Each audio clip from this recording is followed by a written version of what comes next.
Joining me now is Marcus Morris, former NBA player and current First Take pundit. Yeah. Marcus Morris, how you doing? Yeah, man, I'm good. Kev, how you doing, man? I'm doing great, man. You're Yes, crushing sir. it right now on TV. I brought you on because I want to talk about NBA playoffs, potential adjustments, and everything else going on around the NBA right now. Let's start out with the Clippers and the Nuggets because there's two sweeps that have happened already, the Cavs and the Thunder. There's 5 3-1 series, and then this is the only 2-2 series. So that's where I want to begin with that game starting tonight on Tuesday. Last played on Saturday. That was the Aaron Gordon buzzer beater dunk off the Jokic miss. I'm still reeling after that. As a former player, have you ever won or lost a game anywhere as crazy as that, Marcus? Hey, let me tell you. So with the Clippers, actually, I think this was 3 years ago in Phoenix, right? We had a chance to go home with a win. We were up 1 point with, I think it was .7 on the clock, playoff time. And we had, 5 guys in the game or whatever, and we were switching 5 and someone missed an assignment. DeAndre Ayton got a tip dunk. This Remember? is the Valley-Oop Yes, game. sir. I Yes, forgot sir. you were on that team. So I'm very aware, and it was with the Clippers too. This team that's in the same situation, right? So I'm very aware of how heartbreaking that can be, right? With no time left, they forced a tough shot. Jokic 1-foot fadeaway, which actually, I'm not gonna lie, it looked nice. Like I said, did he practice that? And it came a little short. But one thing I can't say about Denver is they all crash the glass, right? Aaron Gordon does a really good job of like putting his body on cats. Like from the time I've spent like playing against him, and the one thing that I always knew, like in the series, if you like take a look, anytime he gets James Harden, anytime he gets Kawhi Leonard or like anybody smaller, he uses his body like really well, right? He likes to duck in. He kind of like just lays on you.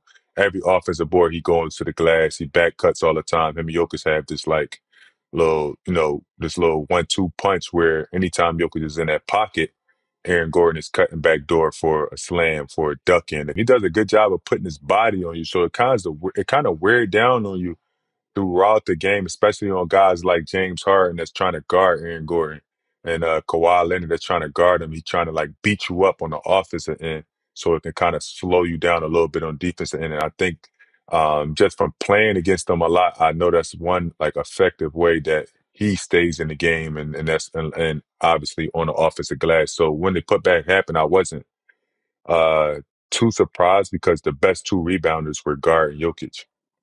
Well, I mean, Jokic talked after the game about how Gordon had one of those in FIBA competition years ago as well, a very similar type of play. So you played for Ty Lue that year that happened. What's Ty Lue saying to the team after a moment like this? Is he focused on the emotion of a loss like that after a big comeback in the fourth quarter and moving on? Or is it more focused on kind of the little things that happen from a tactical perspective, like needing to box out Gordon or in the situation you were talking about with the switching with the Ayton lob? Like what's Lue talking about after a game like this? I mean, knowing Ty Lue, I know he is a little bit frustrated because, you played a really good game. You played a physical game and to lose on something like that at home when you control the game. I know it's tough, but, you know, things like that happen, right? Like I said, you had the 2 biggest guys guarding big fella on the fadeaway 3. Like Kawhi came from the top for the double and big Zubac is out there, right? So who was behind it? I think it was one of those situations where I would have put another body out there, right? Somebody like Ben Simmons. That's actually been playing well, been playing real physical. And that's an adjustment that I would make. Let me put my coaching hat on, right? Like I would put Ben Simmons out there to kind of bang with Aaron Gordon to kind of even up the style of play, right? Like Aaron Gordon's not a great shooter. A lot of the stuff that he's doing is in the paint, is in transitions, with ceiling. I think this is one of those points where they need to go a little bit bigger, right? Like Ben Simmons he's new to the team. He hasn't really played a ton of minutes, but I think they need a little bit more size, right? They have shooting. Zubac's playing really well. I know Ben is not known for his outside shot, but the physicality that he brings to the game could be massive just in the fact of like matching Aaron Gordon's style, matching, his physicality for the team.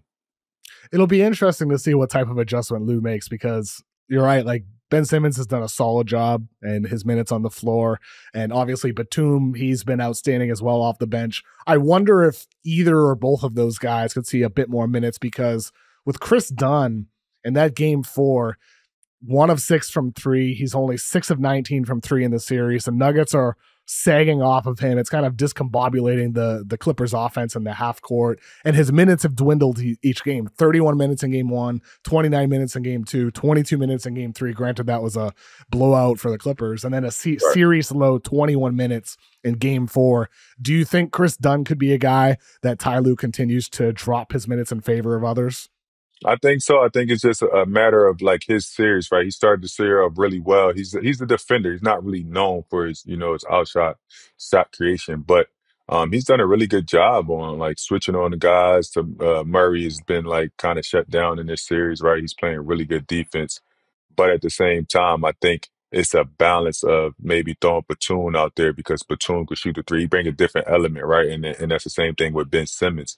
You playing a little bit bigger and you trying to match the size of Denver, because I think that's like the biggest key. They only had about 10, 11 offensive rebounds last game, so it's not a thing where they just dominating them in size, right? But I think it's still the physicality aspect of the game of Aaron Gordon hitting your best players all the time and not letting them off the hook, beating them down in the paint, and continue to just lay on them the game after game after game after game. I think it just takes toll. So now you need a fresh body like Ben Simmons to come in, and you might want to throw a different look and start a little bit big and start Batum, right? Like now you have to put your best guys out there. It's 2 more games to be won from both sides. So like this is one of those times where, listen, we're going to start how we might finish, right? And these guys might play minutes over the game. But my adjustment would be kind of match this out, kind of go back to that old school style of play where you have a big 4 and a 5 out there, right? I think we could see that for sure, because Batum 19 minutes in game 4, it's still less than Chris Dunn. Chris Dunn's been awesome defensively, as you said. He's been flying around, great on Murray, great off ball. Like you can't knock him too much, but what teams do is they find a weakness and they try to exploit that. And we're seeing the Nuggets do that against Chris Dunn when he's spotting up from behind the arc. We're seeing the Clippers do that when it's Russell Westbrook on the other side of the floor. And Westbrook, who missed game 4 with a foot injury, he's questionable for game 5 tonight. Do you think it is a good thing for Denver to get Russell Westbrook back, or perhaps there could be negatives to that if he does end up returning, considering the offensive flaws that he has?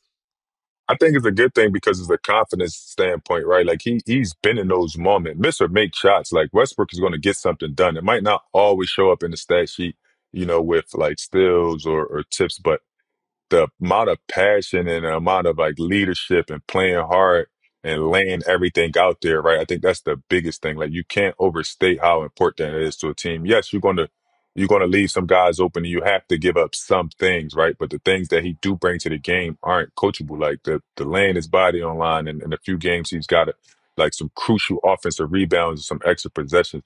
I think that's what the Clippers are missing. Like a guy that's going out there that's doing those type of things, and Dunn is doing it to a certain extent, right? But to be able to match Russell Westbrook's energy, man, that's tough to do. And his experience, like he's not afraid to take a big shot. Yes, sometimes, if from a fan standpoint, you probably think you don't want him taking those shots, but I want the guy that's not afraid to miss or make to take the shots, because you might miss some, but you know what I mean? If you could step up and have the nuts to continue to play and continue to play through as much as he has been and seen so many different teams, so many different things, and knowing how to implement himself into the series. Like one thing about Westbrook, he knows where to find his niche at, right?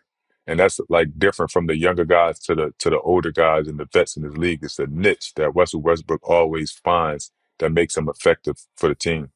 I mean, to your point, like he's 5 of 17 in game 1 and takes some really crazy shots, makes some mistakes down the stretch in those games, but he did make an impact with the rebounds. He did make an impact with his defense, with the energy. Game 2, same thing. He was 3 of 5 from 3 in that game, or 3 of 6 from 3 in that game. They end up losing that game. Game 3, he gets hurt. Game 4, to your point, you're saying that the Nuggets probably don't blow that 20-point lead if they have the Westbrook energy out there. That's you look at the intangible aspect when you're talking about Russ. Yeah, the changeable in the leadership, bro. Like I played on the team with Russ. Like Russ is the leader. He's a guy that's gonna bring that every day.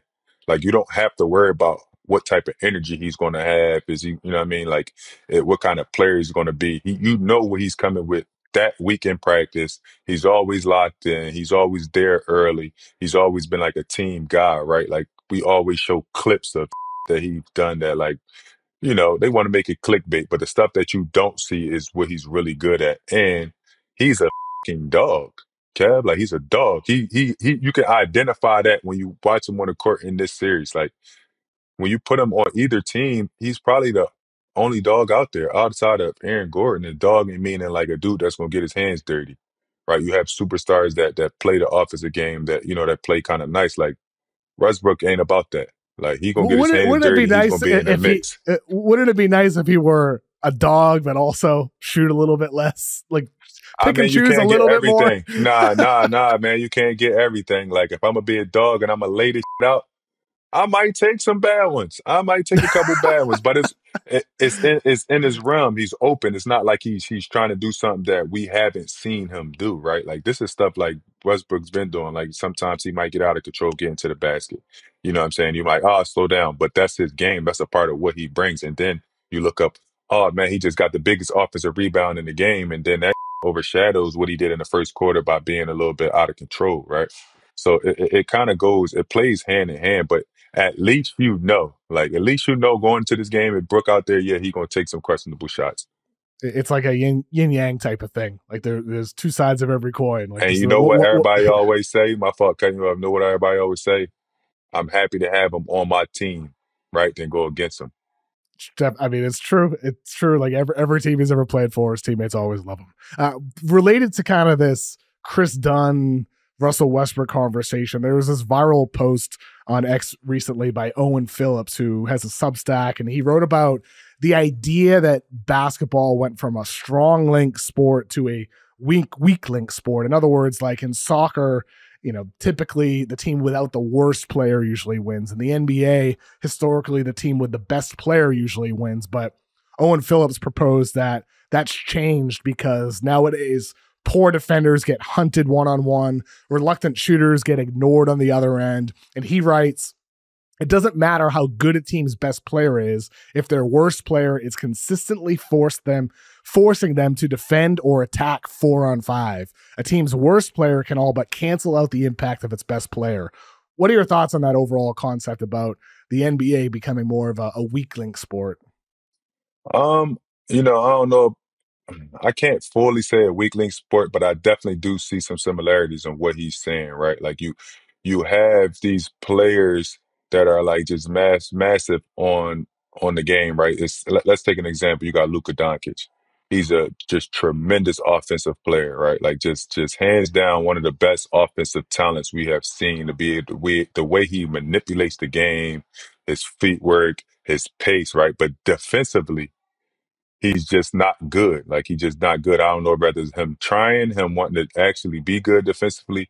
So when you build some of these teams, when you start with a guy like that, you have to make sure you have the talent to hide those flaws, right? Like to hide that type of thing. And I'm starting to feel like that because teams aren't doing their due diligence on guys and letting and really identifying the guys that actually fits those guys, that now you're starting to see glaring flaws in teams when it come down to actually scouting, right? Like now you get into a series like we talking about now. Now they're starting to identify, hey, we want Chris Dunn to be the guy to shoot the ball.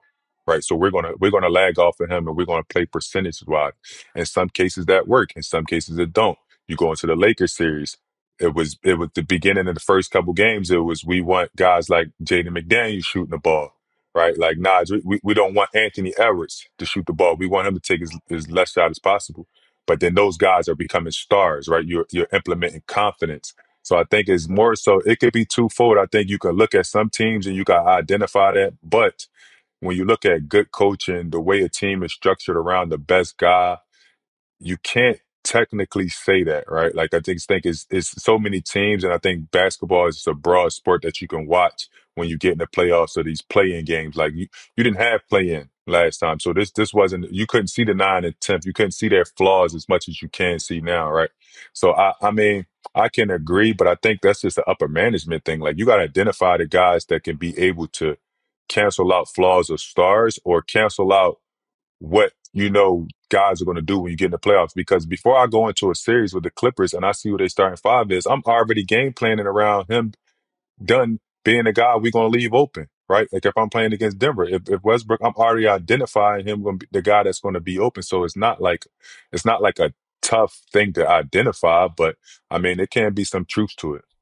Yeah, I think. Look, I mean, ultimately, I think it's a little bit of both. Like Boston Yeah, last year, they don't really have any quote unquote weak links. But exactly. this year, you could say Cleveland doesn't have weak links, but we'll see if Garland becomes one defensively later in the postseason. You mentioned Luka in the first round. He's not a quote unquote weak link, but Right. he is defensively on one end of the Yeah. floor. He is, Yeah. and so I think you still need the best players in the series typically. But you also need more depth. And I think that's in part because the league is deeper, more talented than it's ever been. Would you agree with that? With the state of the NBA? No, I don't. I don't think You don't. the deep aspect, I don't think that's like really the case, right? Like when you look at guys like, let's just say Memphis, for instance. Like you look at Memphis and you look at Ja Morant, you look at JJ and the other shooter Bane. guy, Bane, Bane. right?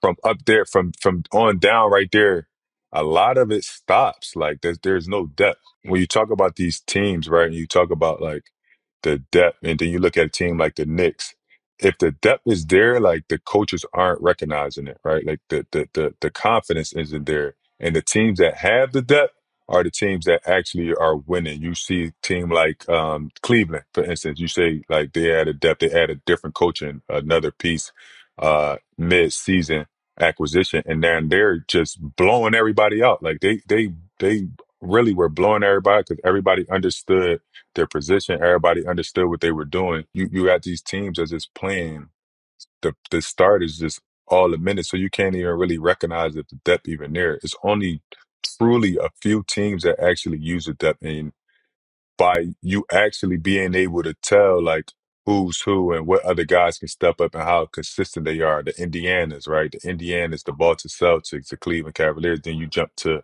um, Minnesota, right? A team that's really deep. They got Nas Reed, they got Dante DiVincenzo. These are veterans coming up, and you seeing how successful they are. But then you go to the Lakers, they don't use their depth. Like it's non-existent. They're playing the starters. I've seen they play the starters every minute in the second half, right? Like that doesn't make sense to me when you paying guys to actually step up in these like prime moments.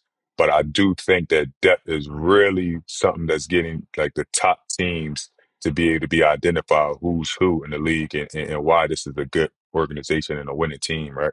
Does it more speak, like what I said, does it more speak to the level of top end talent is so much greater that kind of the threshold you need to reach for those playoff minutes is higher? Like the bar's been raised. That's why you're seeing teams play starters for 42 minutes, like the Knicks and Thibodeau, or the Yeah. Lakers, JJ Redick playing his starters for 24 minutes, which is crazy. I thought it was a mistake. They wore down at the end of the game. Do you think it's more that, like the top end talent is just greater? No, I think it's just a No. coaching thing. I just think that's just what they want to do. Like these guys are NBA guys. If you're going and let me just take you to an insight of preparing for the playoffs. Everybody's watching film. We're in there a couple hours. You don't watch the bigs. You don't watch the guards. You don't watch where you need to take shots at. Everybody's shooting at those specific areas. You're going over offense. It's very like structured and broke down, right? So the guys on the bench are just as ready as the guys that's starting. One or two possessions of giving them a break or five possessions giving them a break doesn't call the game, right? Like you want them to be out there the entire time. So now they have no rest and they got to play every single minute of the game instead of having guys that can come out. And I said this about Anthony Towns the other day, and I was like, if I'm Tom Thibodeau, I'm giving them a break. I'm giving them a second to go on the bench and let him analyze the game. Let the coaches get in his ear. You see this. This is how they playing you. Break down the game a little bit longer. Be able to take a deep breath and be able to hone in on what's going on. But you get caught up on the names and not wanting to lose out on one possession when you're going to lose out on this possession because these guys are human. They're going to get tired. Something's going to happen. Luka falls on the ground. Luka don't get up half the time when he get down there because he's playing every possession. The ball in his hand, he's getting picked up every play. Like you have guys that should be able to come in as getting paid NBA dollars and are preparing for this series that you should be able to put in the game and have confidence in. But when you don't do that and then you try to do that, that's where the disconnect, and it's like, damn, I can't put anybody in the game, right? Because it's the confidence you've shown these players that they can't get in the game for 1 minute or it's going to the game up, right? And that's what I don't agree with. Guys are getting paid. You have guys that are working hard. Put them in the game, steal some possessions to get your stars back to the mentality that they need, the rest they need, the vision that they need to see the game and to be able to calm down because it's ups and downs in the game. And that's what you have depth for. This is what you have 15 players on a roster that you can put somebody else in to be able to do something. It's an interesting point. Like you mentioned in the cat example, yes, you get to breathe on the bench, you get to rest on the bench, but also you get information and intel and coaching on the bench as well, which can help you when you eventually get back on the floor. That's an interesting point there. With the Lakers, we'll talk about that series right now. A little bit different when you have LeBron and Luka and guys of that intellect on the floor. They don't necessarily need that coaching on the bench, but the rest, I felt like in that game, end of the game, the mental blunders by LeBron down the stretch. Luka, 5 of 17 in fourth quarters this entire series. Did not elevate his play offensively in that game for the Lakers. Just an awful fourth quarter for him, getting blown by time after time again on defense. And with Luka, how long has this been the story? It's been the story for years with Luka like this. Is he good enough defensively? Can his conditioning stay good enough late in games? That's why Nico Harrison traded him. He didn't believe in Luka. And Luka in that game 4, really this entire series, has helped make that point. Obviously, it's still a bonehead trade to do what the Dallas Mavericks did, but Luka needs to take it seriously this summer, man. Like, this needs to be the summer when you're teammates with LeBron James. The Lakers will make more changes this offseason to further bolster that roster, make it make more sense around Luka. They're going to go get a rim protector. They're going to add some centers, which optimizes Luka offensively. But he needs to finally have this wake-up call, I think. If you lose 3-1 or 4-1 or 4-2, whatever it ends up being this year in the first round, if Luka's Luka in those fourth quarters, I think they're up in the series and they probably win the series. I think it's a little bit of both, right? Like, let's be clear. Like, we want Luka to what? Be a good defender or come back and like what? Be not a negative.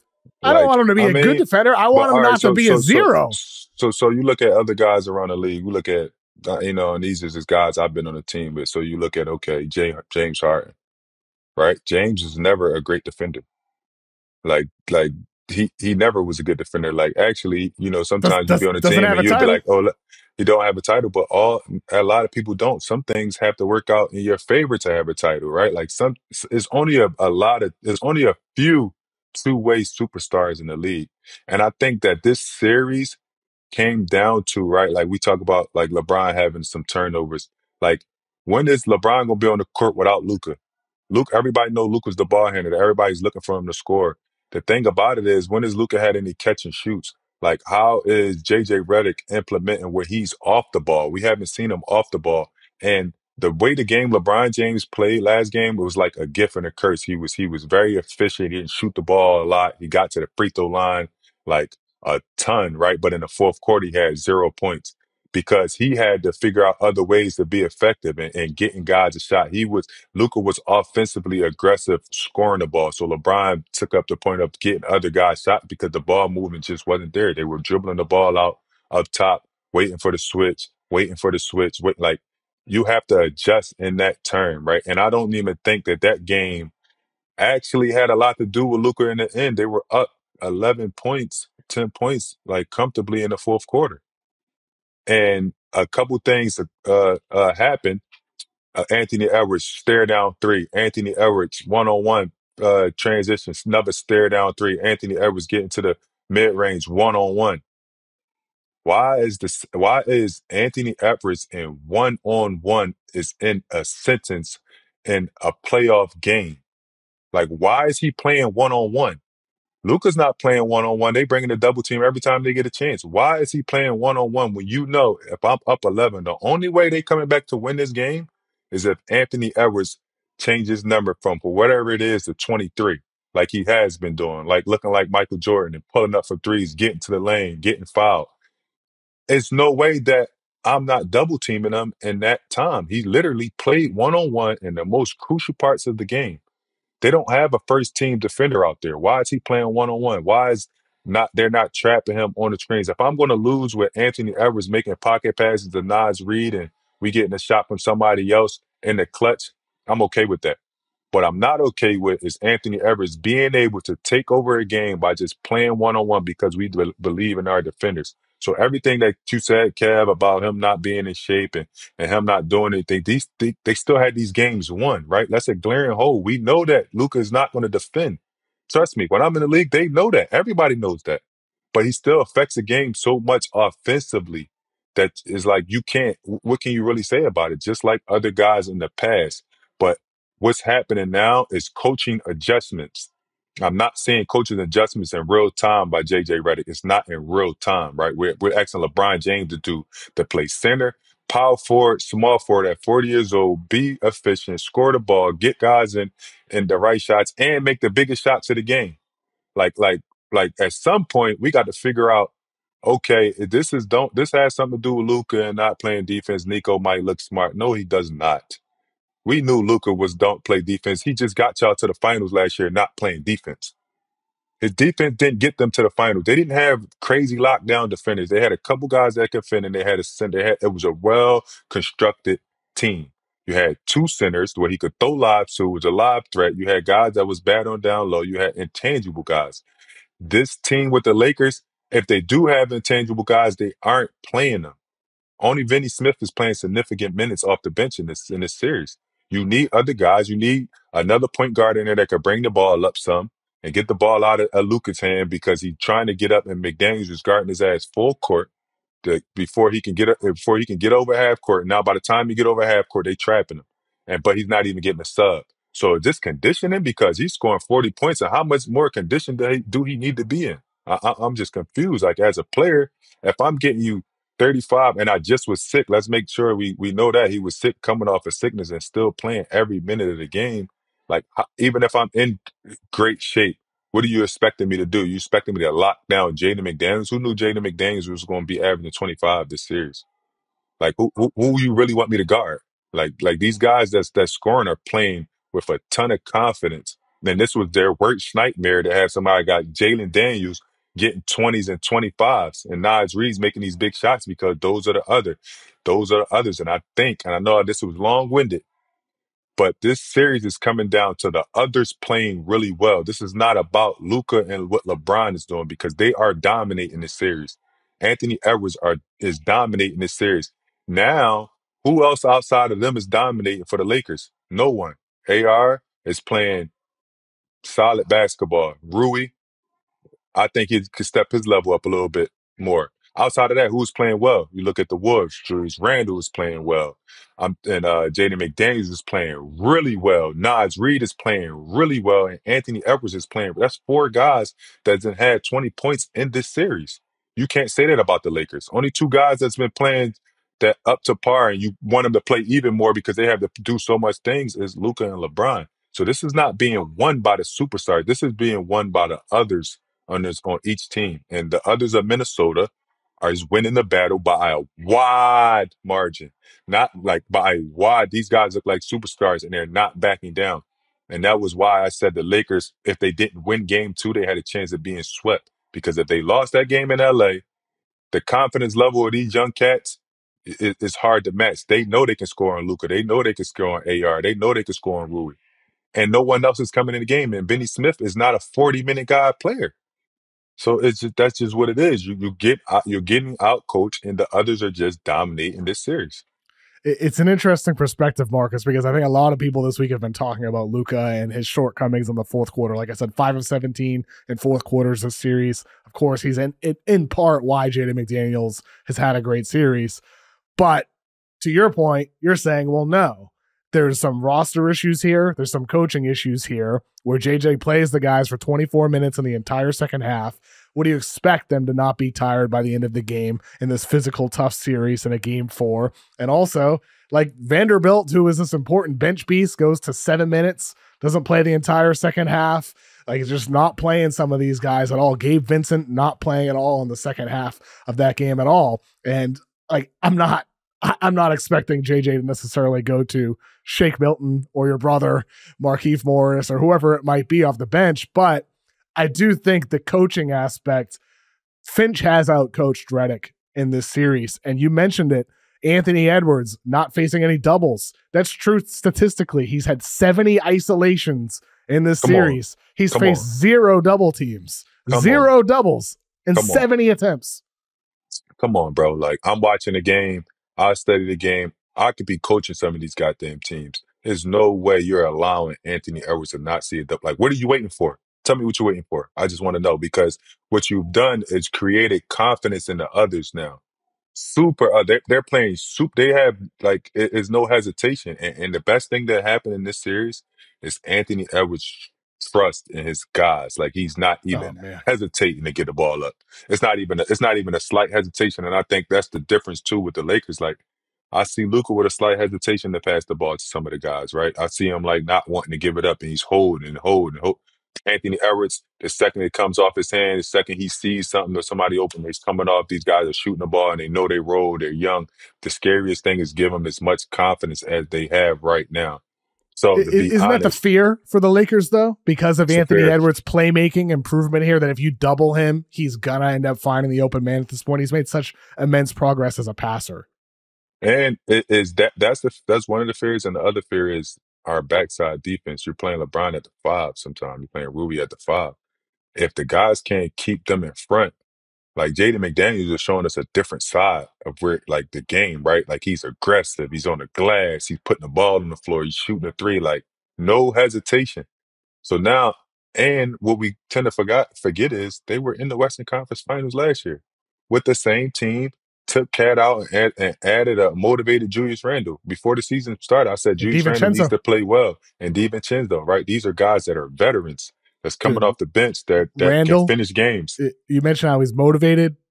Dude, he was bad with the Knicks in the playoffs. He's been awesome this series for Minnesota. He's doing all the right things defensively as a decision maker on offense. The scoring's there. The versatility. Oh my God. The physicality, like he's a dog. Him and LeBron is like people don't even understand how much, like, we all look at LeBron as like this certain player, but you don't understand how much physicality he's dealing with right now. Like, guarding and Rudy Gobert and guard, like, Julius Randle is a monster. Like, he's relentless.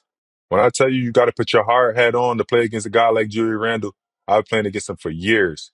If you don't come with that, he's going to kill you. So if I'm Brian and I got to deal with this, deal with that, you're like, and I'm going to play 45 minutes, one day off, and come right back and play, like, I need to know that my guys behind me is going to be dogs too. And I said this earlier, when have we seen a team where LeBron don't have any tough players?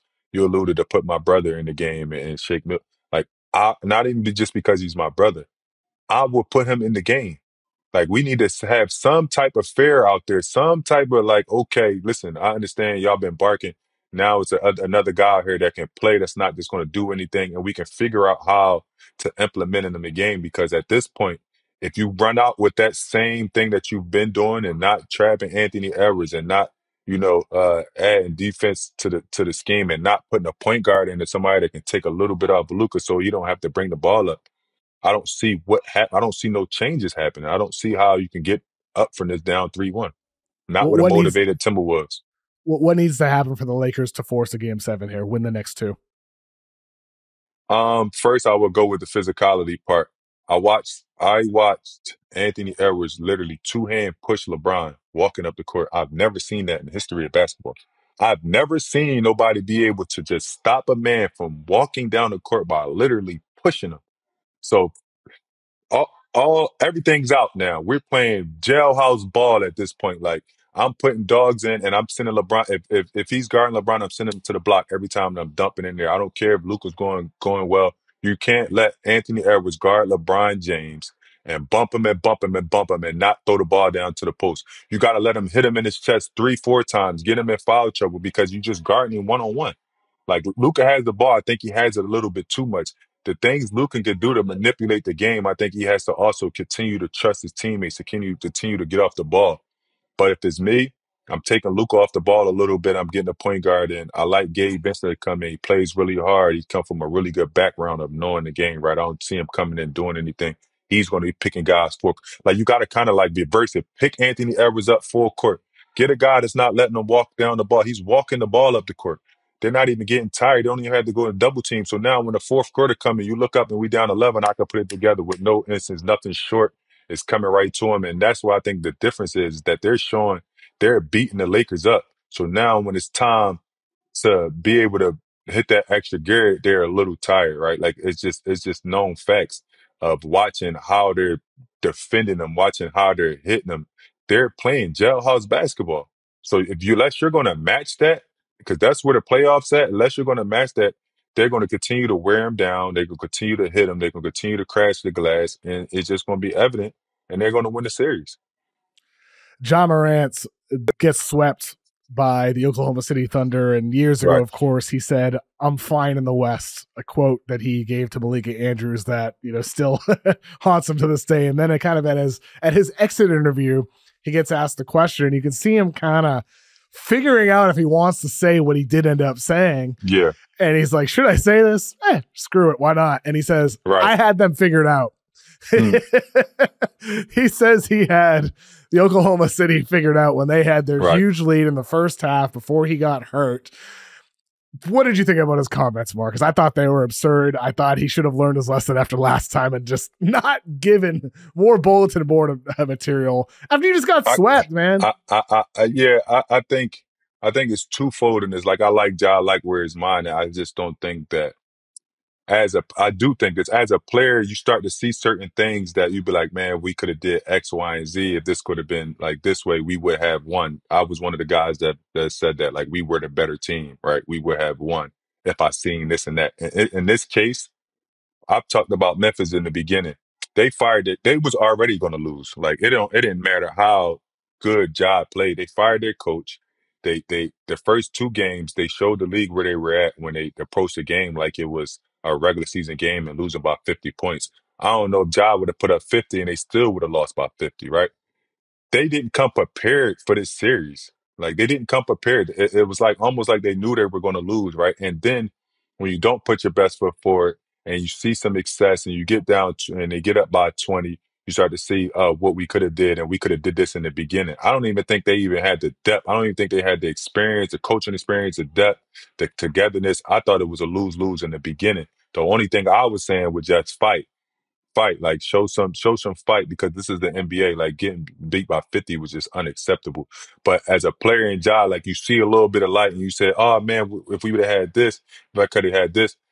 Memphis got to identify who can play in Memphis. That's first. Who can play and who can coach in Memphis.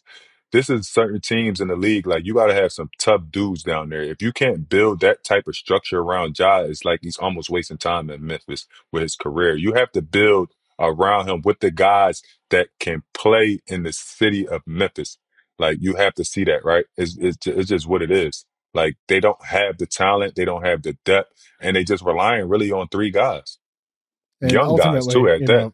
Young guys. Scottie Pippen had a good series as well. But like Ja, in that game, he got hurt. I was disappointed Bane and Jackson didn't step up in his absence while that lead just dwindled away. Another game 5 on Tuesday night, the Pistons and the Knicks. That game over the weekend was a wild one. Very physical game from start to finish. Like, this feels like a vintage type of series with these two teams. But I'm curious about, I love it too, Marcus. Like, I think it's awesome. Like, Warriors, Rockets, same thing. I love the physicality. It's making the game funner than it's been, I think, in a long time, personally, what I've seen in this first round. But I'm curious, from a player perspective, your thoughts on overall, like, this end game situation with the Pistons and the Knicks. We see Hawkeye camera, which is like the tracking cameras they use. That above the court view is used for the Aaron Gordon dunk, to find out if he released it before the buzzer or not. We saw it with the LeBron foul that was reviewed towards the end of the Lakers-Wolves game. But then in the final seconds of the Knicks-Pistons games, you get the Hardaway pump fake, contact with Josh Hart, no whistle. Then after the game, the referees admit, well, we made a mistake. There should have been a foul, but it's too late for the Pistons. Like, they lost because of this missed foul. I've got issues with how replay is used. You have these high-tech cameras used for certain situations, but then that can't be reviewed. From a player perspective, what do you think about the state of replay review? I kind of like it, right? In this instance, and let me just say the difference, obviously, because the ball was stopped in real time, right? This is just one of those times where he didn't get a block, nothing happened in real time, and it just continued to play. So you can't technically go back and say, oh, well, he was fouled, call a foul now. Like we seen with the LeBron thing, he fouled AE and the ball went out of bounds. So now it was a dead ball. So that's the biggest difference. But Kev, let me just go back and say this. I'm a big Knicks fan. I love the Knicks. You know what I mean? I'm not the biggest fan of like the coaching style, but I like the Knicks. I like the city. I think the city needs like to get there. They don't even have to win a chip. Let's just get there so we can show promise. That was a fucking foul. These referees get paid too much money to miss like that. Yes, the game was physical the entire game. They were hitting guys. A lot of fouls was missed.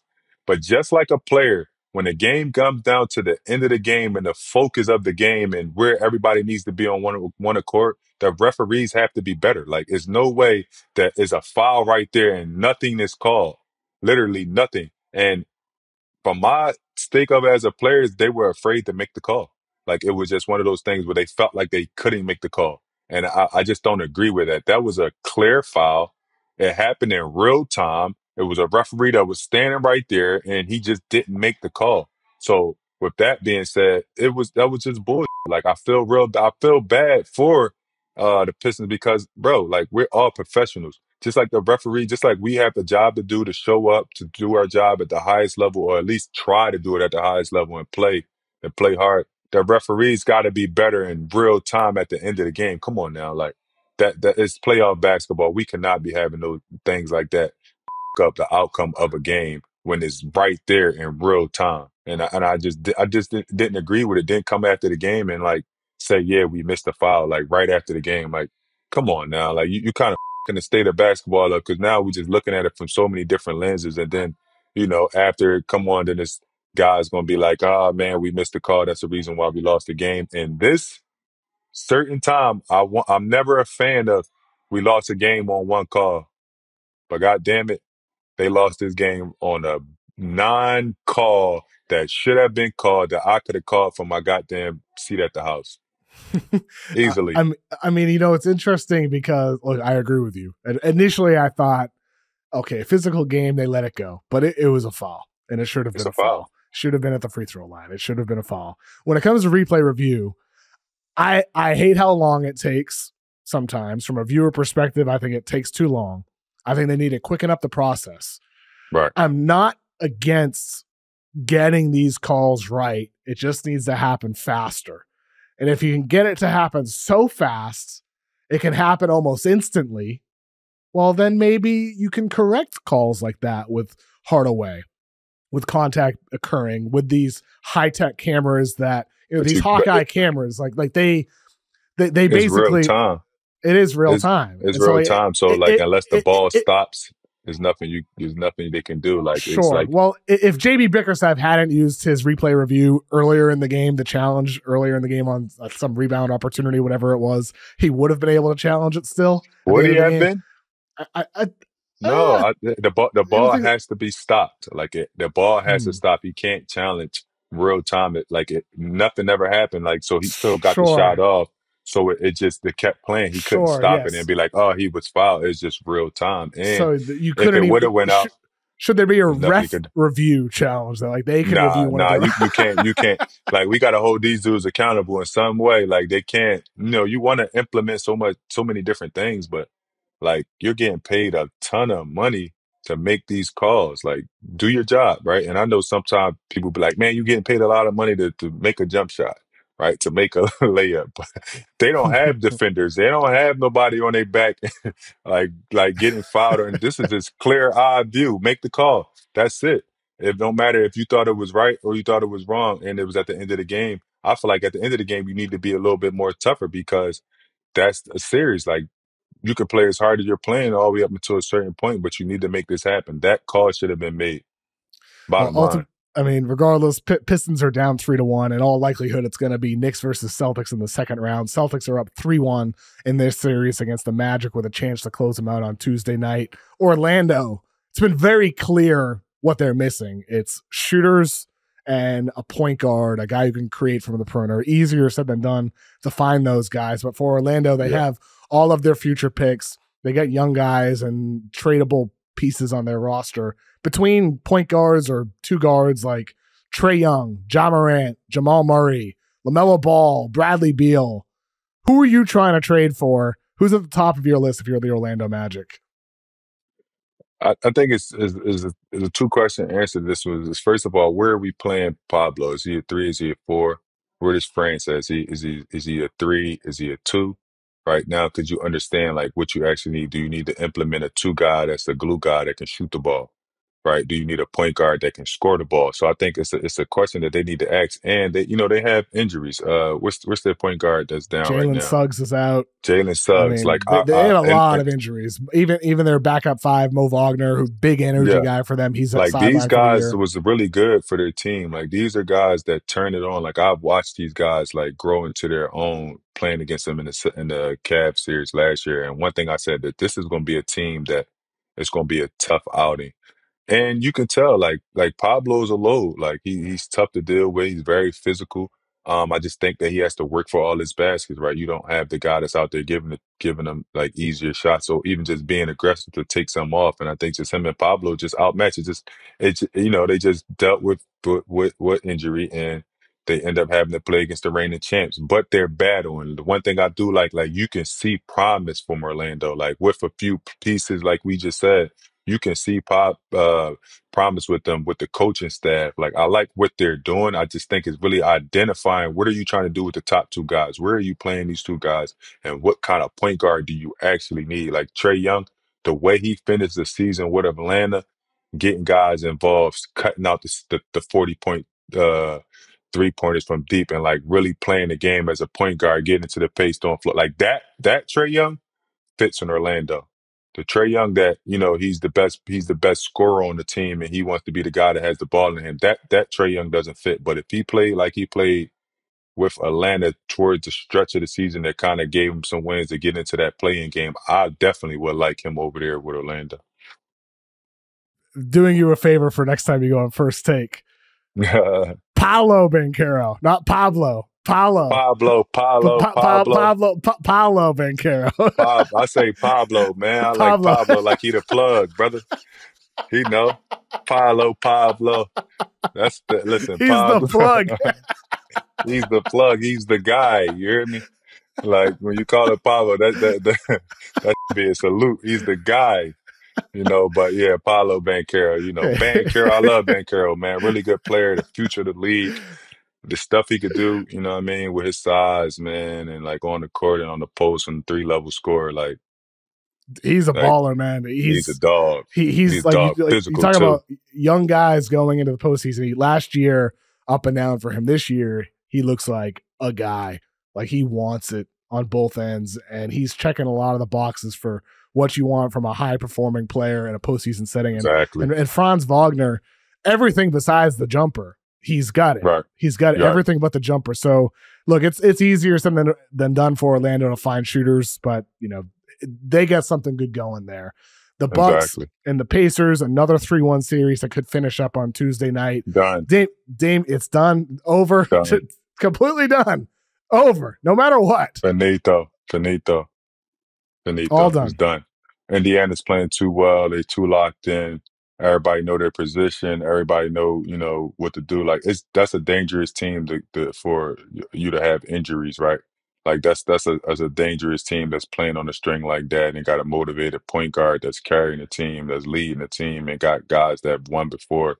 So it's done, man. The question is do, and I know you want to ask me this right after that, is do Giannis stay in Milwaukee? Like that's the biggest question because they're not getting out of this series. This is over with. I mean, with that said, so Pacers nightmare matchup for the Bucks. Series over. You're saying obviously the Damian Lillard ruptured Achilles. That's terrible news for him. Terrible news for the Bucks. But for Giannis, it's also horrible news for him because he's still playing at an MVP level. Everything else is falling apart. He's got one of the league's oldest rosters, no very young, promising players. The Bucks don't have the rights to their first-round picks until 2031 and 2032. They can only trade one of those, swap the other. You said the series is done, finito, but in order to keep Giannis in Milwaukee for the long term, is there anything you think the Bucks can do? Done, finito. It's over with. I don't see Giannis staying there, and let me just say this, man. I like, I've always been a big fan of Dame Lillard, and that's like, that was a crushing injury, man. So, praise go out to him and his family, and a speedy recovery, which I do think, now the way technology is moving and how hard guys are working, that he will come back from this. Like, just the same Dame, probably not as fast, but his game didn't consist of like that much athleticism, right? But when it comes down to Giannis, like I would be highly surprised if he doesn't explore other places on where he can build something else of his own. Like he's done enough in Milwaukee. He's been there, and a lot of people are like, well, he's loyal. Like this game is not about loyalty. Like what is loyalty? Like people talk about loyalty. Like guys are getting traded left and right. Say to Luka Doncic, like like what are we talking about? So like for the loyalty aspect, he's loyal. He's been there. He could have been to a bigger market a few times, and he chose to get you guys a championship. So I think his best bet is to talk about him and his family and how he want his legacy to be perceived after after he's done playing, and what makes sense for Giannis and his family and him as a player, and who has the right pieces to build around him and get him back into the championship form, because he's a guy that's going to get multiple championships if he's around the right team. And, I like this team with Dame. I thought they had a shot, but I just never really felt like it was like scary. I never really felt like I gave them a chance to actually win it with Dame being healthy, right? Like they never really like scared me. And he's always played well, but it was just glaring holes in the Milwaukee Bucks. And like I said, man, he's getting older. I think it's just one of those situations where he explored like somewhere else that has better pieces that he Like can who? kind of What lure guys. teams come to mind to you? Miami, man, come on, Miami. Miami, they just come got on, smoked Miami, in bro. the first round. What does Miami That's have? that's why you get them there, right? Who you mean? Who They they got have? They can, they got nothing. but you can maneuver pieces. Like pieces fit. You can make blockbuster trade. You can get other guys. You can look at free agency and get some guys coming in. Like Miami always putting themselves into win now. They're not a rebuild type of city, not a rebuild team. So they got something up their sleeves that of people that they want to approach and guys that they want to get. He fits the Miami culture. When you talk about guys that's coming in, that's playing all the time, that's working hard, like there's not a lot of guys in the league that fits Miami culture like Giannis, actually, right? Like it would be a perfect fit. And they have other guys that maybe that Milwaukee won't have to necessarily start all the way over, right? They might not have, like you could do some things with Bam, with Tyler Hero, that they might not have to, both teams might not have to start over, and we can get some type of I don't pieces. like it. Obviously, you don't like Giannis getting traded for certain pieces, but Jimmy Butler just got traded to Golden State for Wiggins and Anderson and another piece. Like it didn't match up, right? But he's done what he has. He's won a championship in Milwaukee. I can't take more away from that. He's done what the city has asked for him by being loyal, so to say, by staying here when other people, other teams wanted him to come. And I think just this right here is the turning point. I think he's given what he's had, and now the sky's the limit of where else he can go. And I believe that everybody's going to be trying to get him. Like the teams that make sense are going to be trying to get him. And I think it will be more appealing to Milwaukee than Milwaukee. So I think for Giannis, if he wants to force his way to a team, to Miami or the Lakers or the Knicks or the Warriors, like one of these types of bigger market, high profile teams, it might have to get ugly. Like it might have to get ugly with the Bucks, because look, teams like the Rockets or the Spurs, if they wanted to make the best offer, they can make the best offer. They can make a more appealing offer to the Bucks than those other franchises can. So if I'm Giannis, I'd be happy to go to the Spurs, play with Wemby and the young guys they have there, De'Aaron Fox there now, Stephon Castle, all these guys. I'd be happy to go to the Spurs. I'd be happy to be the big addition to the Rockets. They lose to the Warriors in the first round that Giannis has added, solves a lot of their issues. I'd be happy to go to these teams if I'm Giannis. But Too if I want young to, though, but you gotta think about it, bro. These teams are young. Like you just named really young teams, like really young teams. Giannis, I want to build around somewhere that understands what veterans bring to the game. Like these teams, you don't want to but hinder but their younger guys, right? Like For Houston, couldn't like a different level player, but OKC last year they add Isaiah Hartenstein and Alex Caruso. Couldn't Giannis be like that, like a different type of addition? Obviously, he's a mega star player for Houston, like solving a lot of their issues. They have everything except for the superstar. You know what I'm saying? Like for Houston, he could but be you that got piece that puts them up on another level to become a 60+ win team, to become one of the favorites for the finals. San I Antonio can is see very that. young. I agree with you with the Yeah. Spurs. Very young. Yeah, I can see that. I just think that like Houston would be the better team if I had to choose because they had some other young pieces that can get off of, right? To kind of like even out the trade, if that makes sense. With San Antonio, like having Wemby and having Giannis, I just, that's Be just nasty. almost it would be nasty, but they kind of like similar play the same, right? Like would they be in each other way? Like do you need both of them on the court Mm. taking up a bunch of the space, right? So it's a little different. I just think that that Houston team has a lot of young cats there. I'm not sure that's willing to be okay with just like taking the back seat and being like, we just gonna like fall and let Giannis be the guy, right? Like even though no matter what team he goes to, you still have to look at the structure of the younger cats that's on the team. When you tend to Miami, they already have something in place that this is how Miami basketball is being played. This is how the Heat organization works, right? We're gonna make it work around Giannis. We're gonna identify the right players to get around Giannis. When you talk about Houston, it's never really known for identifying the guys like to make sure that he fits. I think they have their mode. They're trying to build their younger guys up and get to where they're at now. Like you got a guy like Sagoon and Giannis on the court at the same time. It's just like it's a back and forth. Like, can you play them both at the same time, right? So I think it's just it's a question of fit and like openness of a team like Miami just being wide open like that. And Miami's a great market, right? Like who wouldn't want to play down there? I know that some things that's been happening of like the culture. I think Giannis the guy that can kind of I wouldn't say reshape the culture, but lighten it up a little bit to make guys actually want to come there and play. Speaking about Miami, Cavs completed their sweep over the Heat with a 138-83 win in Game 4 after beating them 124-87 in Game 3. Right. 26-point lead after the first quarter, largest lead in NBA postseason history after one quarter. They didn't let up in that game with a 55-point victory, which is the largest blowout in a closeout game in playoff history. Eric Spoelstra called it humbling after the game. I'm wondering how Pat Riley is feeling about all of this because after mishandling the Jimmy Butler situation, some questionable asset choices in recent years, a lot of Heat fans have criticized him. Do you think the game has passed by Pat Riley? I think the position, maybe. Like, I just don't think Pat should be in that position because he got the old school mentality, and I think it's just not resonating with these young cats, right? Like, I just don't feel it no more.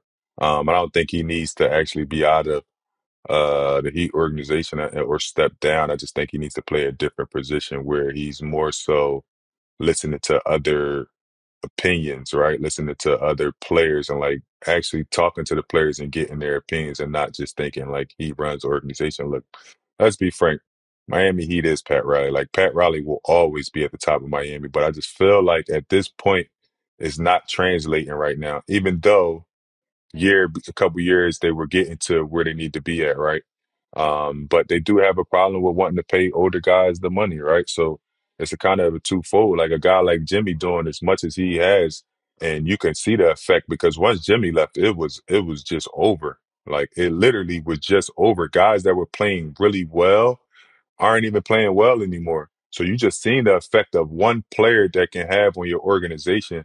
And the way they mishandled that, I don't know if it was one side because, guys in the league, they never really talk about what he's doing on the inside. Jimmy Butler is not just a perfect player. Like he has some things that he does, right? So I think it's a little bit twofold. But Pat Riley in the position that he's in, I think he really needs to like evaluate either allowing somebody else to have those opinions and kind of like tag teaming on the way the NBA is going and the way the players are responding to getting the best out of players because quite frankly, what he's doing right now isn't working with others. And you need superstars in this league. And you gotta change something to get superstars to get there because, the old way of teaching the G League guys or getting like lower picks and just bringing them into the culture and making them win. You still have to have guys that's superstars that's willing to buy into the way that that's going because nowhere in the league is they're doing that anymore. So I think it's something that Pat definitely need to reevaluate, and I think getting a guy like Giannis can actually like make him reevaluate that, right, and understand like how the league is going and just get Pat on that same accord. Last thing here. Okay, so Cavs looking dominant. If the Pacers Yeah, close out the Bucks, we'll preview that on the podcast on Friday. Cleveland had an interesting sports weekend because Shedeur Sanders gets picked 144 in the 5th round, falls all the way to the 5th round. Mel Kiper on ESPN talking about how every pick, how Sanders should have been selected. Huge controversy over the weekend with him going day 3 in the NFL draft. Even President Trump weighed in on that. It leaves me wondering, as an NBA guy, I'm updating the draft guide this week. Who could be the NBA's version of Sanders? Of course, it's different. The NBA draft is only 2 rounds, so falling in the right. NBA is a little different. Marcus, you follow college ball a lot. Is there a Yeah. projected lottery pick that you could see being the NBA's Sanders this year? To be honest, I don't even think the draft's that strong to have a guy where it'd be focused on that much, right? That'd be No. like if he dropped, like, you know what I'm saying? Oh man, this was the Yeah. craziest drop. Like, It, let's be it, clear. What we've seen from Shador, which is it was just something different, right? Like this dude can really play the game, and they talk about like his skills and what he's not great at and a lot of stuff that he's, what I mean, that he needs to learn and the reason why he possibly can drop. Listen, if I got Tom Brady in my corner walking into any meetings, I'm going to tell you right now, I'm destined for greatness. Like but I'm destined for the greatness Raiders walking didn't there. pick him. The Raiders The had Raiders didn't chances. pick him, but the Raiders also picked up a quarterback too, as well, and paid him a Does that lot of say money, something right? though? I mean, because you didn't know who knew he was going to get to the Raiders. Like they was talking about him being number 1 or number 2. So the Raiders, like we can't wait to see what's going to happen and choose them. And then we already paid the quarterback when we have our quarterback for 2 years or whatever Geno signed for. Geno Smith though. I'm going with Geno. Like Geno is a He's not veteran your long quarterback. term guy though. If you're the He's not your Raiders, long term guy, but if you look at the draft next year and these drafts up to come, there's better quarterbacks, right? We've all known there's really was only 2 quarterbacks in this draft. Arch Let's be Manning, of clear. course, in a couple Yes, you years. got a chance to get a couple other quarterbacks. There was only 2 quarterbacks in this draft that was like, everybody was talking about. Cam Ward and Shedeur Sanders. Like the other guys wasn't even talked about until they start saying that Shedeur might drop. Then Jackson Dart started getting into the picture because now you're starting to talk about other guys. But let's be clear. Led the NCAA in a clean pocket percentage, right? The people that he has behind him saying greatness that he has behind, he knows how to work. He knows how to read. Maybe he doesn't know what the team is asking him right away. He hasn't played in the NFL. Maybe he is a little bit arrogant. Maybe he want to change the culture. Technically, all that stuff might not happen. Like he might not change the culture of your team, but the confidence aspect of what I'm talking about is what I would have drafted him for. Like, there's no way that he drops that far to make a point. Like, what point are we making here? That he's not skilled enough? Because that's not the case. Because the guys that you drafted aren't better. Their skill isn't higher. I'm a basketball player, but I love football. And obviously, I've watched Colorado just like a lot of us did. He's gotten better every year. Yes, he's gotten a little bit more arrogant. His dad is Deion Sanders. His mentor is Tom Brady. You got Peyton Manning in this corner. Like, who's ever had that before? Like, can you actually like blame him for being confident with the people he have in his corner, the way he was raised? Like the confidence that his father has, that's been his coach this entire time. Like, can you blame him for that? Yes, some things could have been handled a little bit differently. When you talking in these interviews and where Dion might say something like, I don't want my son to go to certain teams, right? But in the back of my mind, at least he's being honest because first thing and foremost, the coaches that's in there now and the GMs that's in there now, they might not even be there next year. I So mean, half of them sitting there is talking like they making these big decisions on changing the team. Y'all might not even be there next year. So why are you so caught up in how arrogant he is? Because if the draft pick that you pick don't do well, you're not going to be there. The people that do the draft, they're not going to be there. Everybody's firing and hiring year after year after year. Let's be clear. Like, you got head coaches that are just moving around. So for them to like kind of cancel a good player because of some of his meetings or him being like confident or cocky, like that's just BS. Obviously, his numbers wasn't crazy far as like testing. I don't even know if he did any of the testing of like running or any of that or being able to see the game. But the one thing I can tell you is that he know how to work hard because he's been around greatness, and the people that he's coming in the door with that you don't see that's going to help him be able to break down film, dissect the game, be better at the game is unmatched. Let's be clear. That's unmatched. That's like if you know, rest in peace, Kobe Bryant. That's like if he had MJ the day he walked into the league telling them what he needed to do and how the league is going to go, right? Once he got that little implement from MJ, he started going here and you couldn't do nothing about it. It's work that's got to be put in. Like, it's not like he's coming in without putting work in. And that's the part that I don't agree with. But when you talk about the NBA, we've never seen that. If a guy come in cocky, like the kid from BYU right now, what's his Diego or name? Demon. Or you mean Not AJ Demon. DeBonsa going next year? AJ DeBonsa? Confident cat. Oh, like, yeah. I interviewed him. He is extremely confident. Also, we're from the same home city, Brockton, Massachusetts. Both of us grew up there. Confident cat. And when he goes into his meeting, what you think he's going to say? Oh, he's going to be very confident. He's incredibly confident. I'm going to change the organization. I'm going to do this. I'm going to be... He'll rub some people the wrong way for sure. He will as a college prospect too. So will that drop his draft stock? You tell me that. Like, I don't think so. Will he go from... Okay, so if he don't go 1, he going to go 3. He's not going to go 60. Because that's basically what happened with Shedeur. He went 60 if he was in an NBA draft. He around not even been drafted. There's no way I played well in college. It's not like he didn't play well. When you look at the dynamic of guys that are getting drafted, he was here. He had a bad college career. We've seen a lot of flaws. We can't draft him. He didn't mess up on the field. He didn't not play well by a couple meetings and him saying 1 or 2 words because they already, when he went into this meeting, I'm sorry if we're going a little bit over this. When he went into the meeting, he already knew that, hey, he's not going, he's going to be arrogant. Like, you already knew he was going to be arrogant. You know who his dad is. Like, cut it out. Y'all didn't think he was going to come in here and be like solid. Stop it. I don't think teams didn't know he'd be that arrogant is what, right. what it seems like they found out. But ultimately, though, maybe this could be a good thing for Sanders. 5th round, going to be very, very humbling, kind of like with the Heat losing by 55 points in a game 4. As Spoelstra said, humbling is the word. And for him, maybe this is what it's going to take for Cleveland to finally find their QB after decades. Maybe they have their guy in this crazy QB room with Kenny Pickett and Deshaun Watson, and it's crazy QB room. But maybe this is it. He got a chance, that's for sure, man. And I like that it's Cleveland because he will get a chance to be able to step out on that field because I'm not a fan of Kenny Pickett. I'm definitely not a fan of Dylan Gabriel. I think it's a chance that he gets in there and he plays right away, to be honest. That'd be a hell of a story if that ends up happening. Marcus, thanks for joining me today, man. You'll be back on the show throughout the playoffs. Yes, sir. Appreciate you coming on, man. My guy.